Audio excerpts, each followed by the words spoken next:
ফের আলোচনায় চলচ্চিত্র শিল্পী সমিতির নির্বাচন। নবনির্বাচিত সভাপতি মিশা সওদাগর ও সাধারণ সম্পাদক ডিপজলের সঙ্গে সাবেক সাধারণ সম্পাদক নিপুণের দ্বন্দ্ব এখন চরমে। এরই মধ্যে নিপুণ বর্তমান কমিটির কার্যক্রম স্থগিতের চেয়ে হাইকোর্টে রিট করেছেন।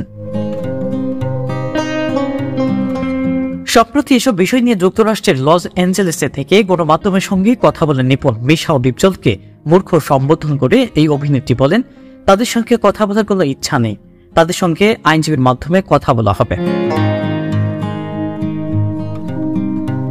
এই সময় নিপুণ অভিযোগ করে আরো বলেন, তাদের সঙ্গে অভদ্র ব্যবহার করেছেন মিশা ও ডিপজল। একই সঙ্গে জাহিদ খানের প্রসঙ্গ টেনে অভিনেত্রী বলেন, কেন সৌজন্য দেখা করেনি তারা, শেষ 2 বছর এফডিসিতে আসেনি।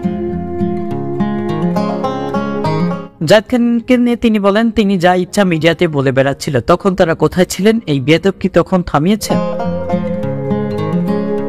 এদিকে বৃহস্পতিবার 16 মে সমিতির কার্যকরী সভা শেষে বর্তমান কমিটির সহসভাপতি চিত্রনায়ক জিএ তায়েব জানান, নিপুণের সদস্যপদ বাতিল হতে পারে।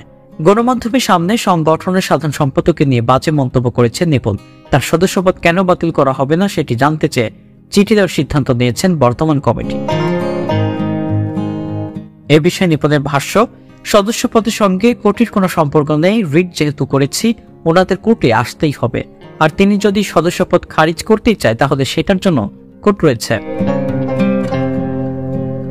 উল্লেখ্য, এর আগে গেল 19 এপ্রিল অনুষ্ঠিত বাংলাদেশ চলচ্চিত্র ও শিল্পী সমিতির নির্বাচনে জয়লাভ করে মিশা ডিপজল পরিষদ, কিন্তু এই ফলাফল বাতিল চেয়ে এখন আদালতের দ্বারস্থ হয়েছেন নিপুণ আক্তার।